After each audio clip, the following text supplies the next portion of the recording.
ఇలా నేను ఇమిటేషన్ని దృష్టిలో పెట్టుకుని, అలాగే మీకు ఇక్కడ ఇంకో విషయం చెప్పాలి. మంగతారి టిఫిన్ సెంటర్లో భర్త క్యారెక్టర్ వేశాను, సుబ్బారావు. ఆ సుబ్బారావు క్యారెక్టర్ ఎలా ఉంటుందంటే, ఒక విలేజ్ వాయిస్ పెట్టుకున్నానండి. ఇదిగో మంగతాయారు, ఆ కుర్రోళ్ళకి టిఫిన్ ఎటు పంపించక వాళ్ళతో డిస్కషన్స్ ఏంటే, లోపల పొయ్యి కడి కనపడుతున్నాయి అని సుబ్బారావు హోటల్లోకి వచ్చి ఆ స్టూడెంట్స్ తోటి బతిమాలుకునేవాడు. ఇదిగో ఏమయ్య బాబు, మా మంగతాయారికి అసలు ఊపు ఎక్కువ, ఆవిడ అనవసరంగా రెచ్చగొట్టకండి అయ్యా, మీలాంటి కుర్రోళ్ళని చూస్తే కంగారు పడిపోద్ది, మీకు దండం పెడతాను వెళ్ళిపోండి అయ్యా బాబు అని ఈ రకమైన వాయిస్తో మల్లికార్జునరావు గారిని ఇమిటేట్ చేస్తూ నేను ఆ క్యాసెట్లో చెప్పానండి. అది కూడా హిట్ అయింది. ఇలా ఇమిటేషను నాకు బ్యాక్గ్రౌండ్లో ఉండటం వల్ల నేను ఏదైనా క్యారెక్టర్ రాయటానికి బాగా హెల్ప్ అవుతుంది. ఇప్పుడు నేను బ్రహ్మానందం గారిని దృష్టిలో పెట్టుకున్నాను అనుకోండి, ఆయన క్యారెక్టర్ రాస్తున్నాను అంటే డెఫినెట్గా ఈ పదాన్ని ఆయన ఎలా పలుకుతాడు అని నేను మనసులో అనుకుంటూ అది ఊహించుకుని బ్రహ్మానందం గారు చెప్తే ఎలా ఉంటుందో నేను ఒకసారి మననం చేసుకుని రాసేస్తుంటాను. కరెక్ట్గా మ్యాచ్ అవుతుంది. నేను రాసిన డైలాగ్ కానీ ఏదైనా వాళ్ళకి కరెక్ట్ మ్యాచ్ అవుతుంది. అలాగే ఎల్బి శ్రీరామ్ గారు, ఆయన ఇలా పట్టి మాట్లాడతాడు, ఆయన క్యారెక్టర్ ఇలా ఉంటుంది అని నేను మనసులో మోల్డ్ చేసుకుని రాయటం వల్ల ఆ మిమిక్రీలో అనుకుని వాళ్ళు ఎలా పలుకుతారు అనుకుని దానికి అనుకూలమైన పదాలు రాస్తూ నేను ఈ స్క్రిప్ట్ ఇవ్వటం వల్ల నాకు ఒక మంచి పేరు వచ్చింది. నా స్క్రిప్ట్ సాధారణంగా డైరెక్టర్స్ వాళ్ళు తీసుకుని చాలా హ్యాపీగా చాలా వరకు వాడుకుంటారండి. ఎందుకంటే యాజ్ ఇట్ ఈజ్గా వెర్షన్ అంటే ఒక 10 మంది ఉంటారు, ఒక 6 ఉంటారు, 7 ఉంటారు. వీళ్ళందరివి తీసుకుని ఒక్కొక్క బిట్టు ఏరుకుని వెర్షన్ తయారు చేస్తారు.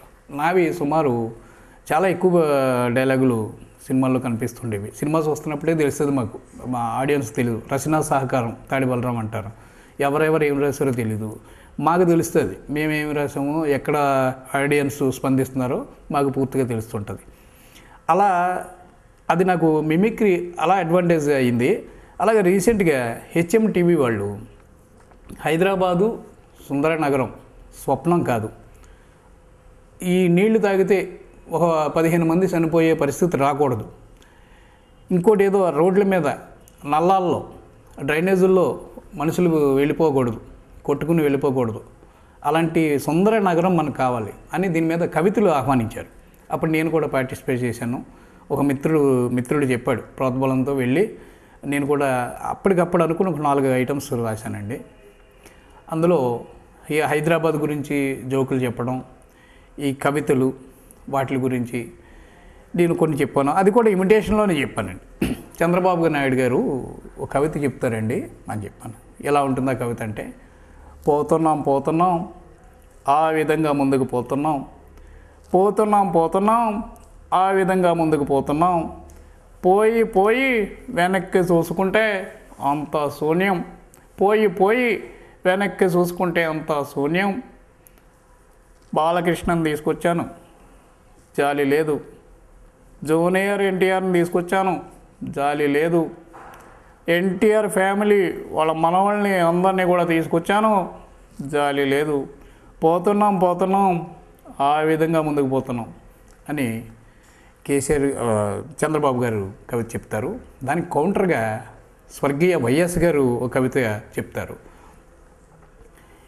ఏం మాట్లాడుతున్నావయ్యా, అసలు కడుపుకి నువ్వు అన్నం తింటున్నావా, ఇంకోటి ఏదైనా తింటున్నావా, అసలు నీకు ఎన్నిసార్లు చెప్పినా బుద్ధి రాదేమయ్యా, ఏదో అంటావు ఇంకోటి ఏదో చేస్తూ ఉంటావు, నీకు మంచి పనులంటే ఇష్టం లేదు, అసలు నిన్ను కన్నందుకు నీ తల్లిదండ్రులు బాధపడుతున్నారు, నిన్ను ఎన్నుకున్నందుకు ప్రజలు బాధపడుతున్నారు, నీ పరిపాలన సవి చూసినందుకు ప్రజలు సన్నిపోతున్నారయ్యా, ఏం మాట్లాడుతున్నావయ్యా నువ్వు, ఏం మాట్లాడుతున్నావు. ఇది వైఎస్ఆర్ గారి కవిత. అలాగే కేసీఆర్ గారు కూడా ఒక కవిత పట్టుకొస్తారు. తల్లి మీద రాశారు ఆయన, తల్లి సెంటిమెంట్ మీద. ఎవని తల్లి ఎక్కని తల్లి, ఎవని తల్లి ఎవనికి తల్లి, మా తల్లికి పినతల్లి లేకపోతే ఆ తల్లికి పెద్ద తల్లి, ఎక్కడ తల్లి ఈ తల్లి, ఏ గల్లీలోంచి వచ్చింది ఈ తల్లి, దీని తల్లి ఎక్కడి నుంచి వచ్చింది, ఓ తల్లి ఏమిటి ఈ లొల్లి, మాకు ఉంది ఓ తల్లి, నువ్వెవరవమ్మా ఓ తల్లి అంటూ కేసీఆర్ గారు కవిత రాసుకొచ్చారు. ఆ కవితలు అవి చదువుతున్నప్పుడు ప్రేక్షకులు చాలా ఎంజాయ్ చేశారు. అలాగే హైదరాబాద్ సుందరనగరం అంటున్నారు, బాగానే ఉందండి.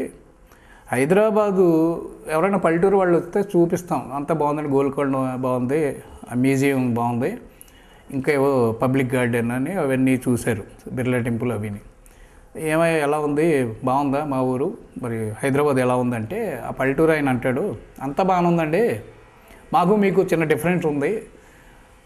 మా పల్లెటూరులో శ్మశానాలు ఎక్కడో ఊరు బయట ఉంటాయి, మీ సిటీలో మధ్యలో ఉన్నాయి, శవాలు కాలుతుంటాయి, మీరు పక్కన డిన్నర్లు చేస్తుంటారు, ఇది మీ సుందరనగరం అన్నాడు. నిజమే అనిపించింది. నిజమే, హైదరాబాదు చాలా విషయాల్లో వెనుకబడి ఉంది, చాలా విషయాల్లో ముందుంది.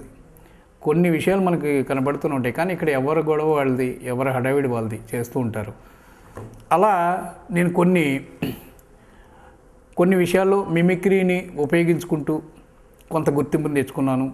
రైటర్గా కూడా మిమిక్రీని వాడుతూ రైటర్గా కూడా మంచి ముందంజలో వెళ్ళటానికి నాకు ఈ మిమిక్రీ దోహదపడింది. అలాగే ఈవీవి సత్యనారాయణ గారు, ఆయన చాలా ఎంకరేజ్ చేస్తారండి. ఒకసారి పెళ్ళయింది కానీ అనే ఒక సినిమా కోసం రైటర్స్ని తీసుకుని, ఇక్కడైతే తొందరగా పూర్తి చేయాలి ఆ సినిమాని, ఇక వెంటనే. ఇక్కడైతే ఏం చేస్తారు రైటర్స్, ఈవినింగ్ ఎక్కడో పని మీద వెళ్ళిపోతుంటారు, ఫోన్లు వస్తుంటాయని. ఇలా కాదు, వీళ్ళని ఫారెన్ తీసుకెళ్ళిపోవాలి అని చెప్పి మొట్టమొదటిసారి నన్ను బ్యాంకాక్ తీసుకెళ్లారు. నాతో పాటు ఇంకో రైటరు, అలాగే ఇంకో 2 రైటర్లు, డైరెక్టర్ గారు, ప్రొడ్యూసర్ గారు, మేము అంతా కలిసి వెళ్ళాం. అక్కడ ఎంత క్లోజ్గా ఉంటారంటే ఆయన మనతో పాటే ఉంటూ, మనతో పాటే టిఫిన్ చేస్తూ, చాలా క్లోజ్గా ఎంకరేజ్ చేస్తూ, ఇలా రాయాలి సబ్జెక్టు. అంత ఎంకరేజ్ ఉన్నప్పుడు ఖచ్చితంగా మనకు బాగా రాయాలనే పట్టుదల వస్తుంది. చాలా బాగా రాసామండి సినిమా. ఎందుకో నరేష్కి ఆ క్యారెక్టర్ సూట్ కాలేదు. నరేష్ని ఎప్పుడు కామెడియన్గానే చూస్తారు, నరేష్తో ఎప్పుడు కామెడీ రావాలనే కోరుకుంటారు. కానీ అందులో ఒక పిచ్చివాడి క్యారెక్టరు, దగాపడిన క్యారెక్టరు, దానివల్ల సినిమా పే చేయలేదు. కానీ చాలా మంచి ఎఫర్ట్ పెట్టారండి ఆ సినిమా కోసం. అలా ఈవీ గారు మమ్మల్ని ఎంకరేజ్ చేస్తూ ఉన్నారు. మేము గతంలో ఎవడి గోల వాడిది అనే సినిమా రాసాం. లగడపాటి శ్రీధర్ గారు ప్రొడ్యూసర్ గారు, ఆయనే ఇప్పుడు మళ్ళీ పార్ట్ 2 తీస్తున్నారు.